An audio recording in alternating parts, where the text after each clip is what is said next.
Job లేక ఇబ్బంది పడుతున్నారా? అయితే మెడికల్ కోడింగ్ మీకు మంచి ఆప్షన్. వెంటనే కాల్ చేసి కోర్సులో జాయిన్ అవ్వండి. నమస్తే రమ్మగారు. నమస్తే జయ. ఏదైనా మంచి స్టోరీ చెప్తారా? మాయహారం కథ చెప్తాం. పూర్వం రామాపురంలో రామం అని ఒక ఆయన ఉండేవాడు. అయితే ఒక పేదంటి పిల్లని మీనాక్షిని పెళ్లి చేసుకున్నాడు. పెళ్ళి అయింది, కొంతకాలం సంతానం అది కలిగారు. ఇది సామాన్యమైన కుటుంబం. అయితే చాలా కాలం ఈ అమ్మాయి పుట్టింటికి వెళ్ళాల. ఆ పుట్టిన ఊళ్ళో ఇది ఎత్తుతారు కదా, బొడ్రాయి ఎత్తి పెద్ద ఉత్సవాలు చేస్తారు. ఊళ్ళో బొడ్రాయి ఎత్తుతున్నారు, అందరూ ఆడపిల్లల్ని పిలుచుకోవాలని ఊళ్ళో చాటింపేశారు. వాళ్ళ పుట్టిన ఊర్లో వాళ్ళ అన్నయ్య ఉత్తరం రాశాడు, మన ఊళ్ళో బొడ్రాయి ఎత్తుతున్నారు కాబట్టి అమ్మాయిని తీసుకుని రావాల్సింది బావగారు మీరని ఉత్తరం రాశారు. రాస్తే ఈ అమ్మాయి ఏమందంటే, ఈ మీనాక్షి, ఏమండి ఇన్నేళ్ళు అయింది మన పెళ్ళి, ఏదో పెళ్ళికి మా వాళ్ళు పెట్టిన కాస్త 4 తులాల బంగారమేను, ఏమీ లేవు, ఒక వస్తువు చేయించండి, ఏదైనా హారం చేయించండి, మెడలో వేసుకుని వెళ్తాను, ఇలా బోసుమోహంతో ఆ పాత వాళ్ళు పెట్టిన నగలే, మా అమ్మమ్మ పెట్టిన నగలతోటి ఏం వెళ్తాను అని అడిగింది. అడిగేసరికి ఇతను అన్నాడు, మన పరిస్థితి నీకు తెలియంది ఏమిటి, నేను ఏదో చిన్న స్కూల్లో టీచర్ని, తను మామూలు చదువు చెప్తాడు, మన ఖర్చులకు సరిపోతాయి, ఏదో 10 పావలా వెనకేసుకున్నాం, అత్యవసరమైతే ఏదైనా పిల్లల అనారోగ్యాలు వచ్చినా, మనకి ఏదైనా ఇబ్బంది ప్రయాణం వచ్చినా ఉంటుందని, బంగారు హారం అంటే ఎక్కడి నుంచి తెస్తానమ్మాయి, నా వల్ల కాదన్నాడు. అంటే అమ్మాయి ఏమంది, మా అమ్మవి వెండి కడియాలు ఉన్నాయి, పాతకాలన్నాగా నాకు ఇచ్చింది పెళ్ళప్పుడు, అది నేను ఏం పెట్టుకుంటా, ఆ కడియాలు మార్చి ఒక హారం చేయించండి, వెండి కడియాలు మార్చి అని చెప్పేసరికల్లా సరేనన్నాడు ఈయన. ఆవిడ పెట్లో పెద్ద పెద్దవి 40 తులాలో 50 తులాలో ఇంతలా కడియాలు అవి ఎత్తి భర్త చేతిలో పెట్టింది. ఏదో ఒకటి మార్చేయండి. మా అన్నయ్య మళ్ళీ అడగబోయాడా, అమ్మ కడియాలు ఏవే అమ్మాయి నువ్వు పెట్టుకోవట్లేదని మా అన్నయ్య ఎందుకు అడుగుతాడు, ఆయన గుర్తుందో లేదో, వాళ్ళకి తెలియని కూడా తెలీదు, మా వదిన నా తర్వాత వచ్చిందే ఆవిడకి తెలీదు, మా అమ్మ ఎట్టగూ లేదు, చేసేయండి ఈ పని. ఈ కడియాలు పుచ్చుకుని బంగారపు దుకాణానికి వెళ్ళాడు. వెళ్ళేసరికల్లా ఆయన అన్నాడు, ఇప్పుడంటే వెండి 1,00,000 రూపాయలు అయింది, కానీ అప్పుడు వెండి తక్కువ కదా, బంగారం కంటే చాలా తక్కువ వెండి.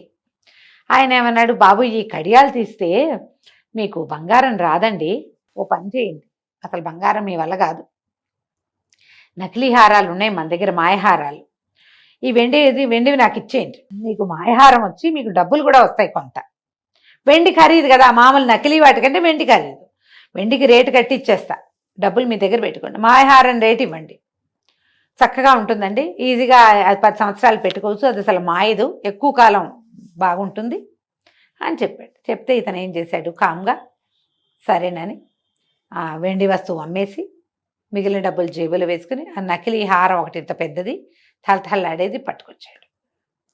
పట్టుకొస్తే ఏమైంది, ఇంటికి వచ్చాక భార్యకి చూపించాడు, చెప్పాడు, అమ్మాయి ఇది మామూలుదేను, బంగారు రాదుట, మనం మెల్లిగా రూపాయి కూడబెట్టి పాపాయి పెళ్లినాటికి దానికి వస్తువులు చేరుస్తాంగా, నీకు కూడా ఒక హారం చేయిస్తాను, మెల్లిగా జాగ్రత్త పడదాం ఈ నెల నుంచి అని చెప్తే అమ్మాయి ఏమంది, ఇలా ఆవిడ చూస్తే అటు ఇటు తిప్పి చూసింది, పక్కింటి ఆవిడ చూసి 8 తులాలోయ్ అని అడిగింది, నాకు తెలీదు మా ఆయన అడుగుతానని లోపలికి వచ్చింది. లోపలికి వచ్చి పక్కింటి ఆవిడకి 100 తులాల బంగారం ఉంది, ఆవిడే మోసపోయింది దీన్ని చూసి, ఇది బంగారు హారం అని నమ్మింది, 100 తులాల బంగారం నా ఆసామికి పాతది కొత్తదిను, అదే బంగారమో ఇతడో పుత్తడో తెలియకుండా ఎందుకుంటుంది, ఆవిడికి తెలియలేదంటే ఇది ఎవ్వరికీ తెలియదండి, నేను ఇది బంగారం అనే అని చెప్పుకుంటా మా పుట్టింట్లో, మీ నోరెత కాకండి అని చెప్పింది. సరేనన్నాడు, నీ ఇష్టం, ఆవిడ ఇష్టం కదా, ఏముంది, ఆవిడ హారం వేసుకుని పిల్లల్ని తీసుకుని పుట్టింటికి వెళ్ళింది.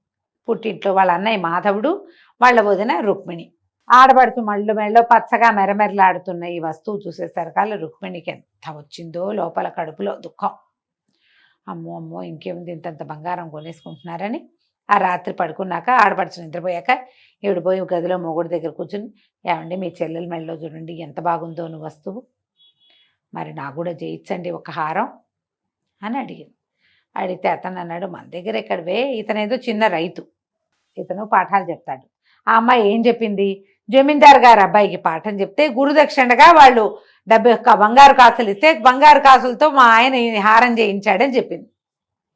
జమీందారు గారు అబ్బాయి చెప్పుకుంటున్నాడు పాఠం, వీళ్ళకి కూడా తెలుసు, వాళ్ళు అంతెందుకు ఇస్తారు, ఏదో ఇస్తారు వీళ్ళకి, కానీ వీళ్ళకి తెలియలే, వస్తువు కనపడుతోందిగా, అట్లాగే మీరే నిజమైన అనుకున్నారు. మీరు కూడా ఎవరికైనా పాఠాలు అవి చెప్పకూడదండి, చక్కగా మనకి గురుదక్షిణగా కాసులు వస్తాయి అనేసరికి మనకెక్కడ వస్తుంది, అట్లాంటివి రావు, మా బావంటే చదువుకున్నాడు, సరేలే ఈ పంట డబ్బులు ఎన్నొస్తాయో చూసుకుని పంట డబ్బులు పడేసి నీకు చేయిస్తాలే అన్నాడు. పంట డబ్బు వచ్చింది. మీనాక్షి ఇక్కడ ఉండగానే నెల రోజులు ఉండడానికి వచ్చింది ఆవిడ. ఈ అన్నయ్య ఏం చేశాడు, మాధవుడు బజార్ వెళ్ళాడు. బజార్ వెళ్తే ఆ వస్తువు చూస్తే, ఏ వస్తువు చూసినా మొత్తం పంట డబ్బు మొత్తం వస్తువుకి పోస్తే కానీ వచ్చేలాగా లేదు. మరి ఏటెళ్ళకాలం తినద్దు, ఏడాదంతా ఖర్చులు ఎట్లా? వడ్లు వస్తాయి, పై ఖర్చుకి ఎంత డబ్బు కావాలి? మధ్యలో పిల్లల అనారోగ్యాలు వచ్చినా, ప్రయాణాలు వచ్చినా, ఏమన్నా పెళ్లి పేరటం కార్యకరామత వస్తే డబ్బులు లేకుండా ఎట్లా? ఈయన హతాశుడై కూర్చున్నాడు. ఇంత ఖరీదుందా బంగారం, తెలీదు సెట్ గారు అన్నాడు. సెట్ అన్నాడు, దాని దేవుందిలేండి బాబు, అందరూ ఎక్కడ కొంటారు, మాయ వస్తువులు బోల్డ్ వస్తున్నాయి, ఇవాళ రేపు మీరు ఏదైనా ఒకటి కొనుక్కోవచ్చు, చూదురుగానే చూపించాడు. చూపించేసరికి ఏముంది, ఏదైతే ఈ అమ్మాయి దగ్గర మీనాక్షి దగ్గర హారం ఉందో డిట్టో అలాంటి హారం ఒకటి ఇక్కడ కనపడింది.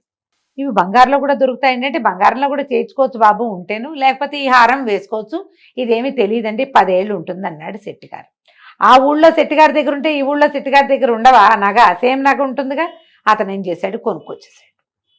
కొనుక్కొచ్చి డబ్బులు లోపల పెట్టుకుని, ఎంత ఖర్చు పెట్టలా, కొద్దిగా పెట్టాడు అంతే.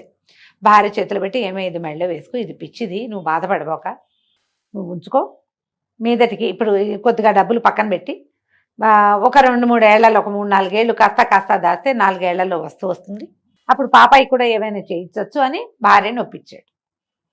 ఒప్పిస్తే ఈ రుక్మిణి అంది, ఏమంటే సరేలే, ఇది కూడా ఇంచుమించుగా మీనాక్షి వదిన హారం లాగానే ఉంది, మీరు ఇది బంగారం అనే చెప్పండి, మామూలుదని మీరు చెప్పవాకండి అని చెప్పి, సరే తెల్లవారి పొద్దున వదినకి మరదలికి చూపించింది. వదిన మరదళ్ళు ఒకళ్ళ హారాలు ఒకళ్ళు చూసుకున్నారు. సేమ్ గిట్టింది. అమ్మో అన్నయ్య కొనుక్కొచ్చేసాడే బంగారంది, నన్ను చూసి కొనుక్కొచ్చేశాడు. ఈ అమ్మాయికి తెలుసు తంది ఇత్తడిదని, ఆ అమ్మాయికి తెలుసు ఇత్తడిదని, కానీ ఒకళ్ళకి తెలియదు. సరే ఏం చేశారు, పొద్దున్నే తలంట్లు పోసుకోవటానికి నెత్తలికి నూనెలు రాసుకున్నారు. బొడ్రాయి పండగ వచ్చింది ఆ రోజు. ఈ లోపల ఆయన కూడా, రామం కూడా వచ్చాడు బావమరిది ఇంటికి. మగవాళ్ళిద్దరు కబుర్లు చెప్పుకుంటున్నారు, పిల్లల్ని వాకిళ్లలో స్నానాలు చేయించి వాకిట్లో కూర్చోపెట్టుకున్నారు. ఆడవాళ్ళిద్దరూ స్నానానికి వెళ్ళారు. మీనాక్షి స్నానానికి వెళ్ళంగానే ఈ రుక్మిణి ఏం చేసింది, తన వస్తువు తెచ్చి మీనాక్షి బాక్స్లో పెట్టి, మీనాక్షి వస్తువు తీసుకెళ్ళి తన బాక్స్లో పెట్టేసుకుంది. ఆవిడ స్నానం చేసి బయటికి రాగానే, వదిన నువ్వు తలంటి వేసుకోమ్మా, ఈ లోపల నేను అదేదో పని చేస్తానని వదిన్ని స్నానాల గదికి పంపించి, ఈ అమ్మాయి ఏం చేసింది, మరదలు కూడా తన వస్తువు తీసి అక్కడ పెట్టి తాను పార్చేసి గప్చిప్గా ఊరుకున్నారు. ఎవరి దారిన వాళ్ళు. సరే ఆ పండగలో నగలు పెట్టుకున్నారు. అబ్బా ఊళ్ళో వాళ్ళతో వదిన మరదలు ఒకే రకం నగలు పెట్టుకున్నారు. బాగుంది అన్నారు. ఓహో అన్నారు. ఎన్ని తులాలంటే 3 తులాలు. ఈవిడేమో జమీందార్ గారు అబ్బాయి గురుదక్షిణగా ఇచ్చిన కాసులతో చేయించారంటుంది ఈవిడ. పొలం డబ్బంతా పెట్టి బంగారపు వస్తువు చేయించుకొచ్చాడు, మా వదిన దగ్గర నేను తగ్గకూడదుగా అంటుంది ఆవిడే. బాగానే ఉంది. పండగ అయిపోయింది, వీళ్ళకి వచ్చేసారు. ఎన్నాళ్ళైనా మీనాక్షి కానీ రుక్మిణి కానీ భర్తల్ని బంగారపు వస్తువు కోసం అడగల. ఎందుకంటే వాళ్ళిద్దరూ గాఢంగా నమ్ముతున్నారు తమ దగ్గర ఉన్నది బంగారమే అని. బాగుంది. ఎప్పటికీ వాళ్ళకి తెలియలేదు. వాళ్ళు ఎప్పుడో తర్వాత భర్తలు కలిసి వచ్చాక కొన్నారు కానీ ఇవి మాత్రం వాళ్ళు మేము చాలా తెలివిగా అవతల వాళ్ళ వస్తువు గుంజేసుకున్నామని భావించి సంతోషంగా ఉన్నారు. ఎంత సంతోషమో కదా కంచికి మనం ఇంటికి. బాగుంది. ఆ రోజులు కాబట్టి. అదే ఈ రోజు అయితే వెంటనే గోల్డ్ షాప్కి వెళ్ళి ఇది ఎంత వెయిట్ ఉంది, ప్యూరిటీ ఏమిటి, స్టోన్స్ కి ఎంత, ప్యూరిటీ ఏమిటి, ఎంత ప్యూరిటీ కనుక్కునే వాళ్ళం. అదే అంతే కదా రమ్మగారు. నమస్తే అండి. నమస్తే.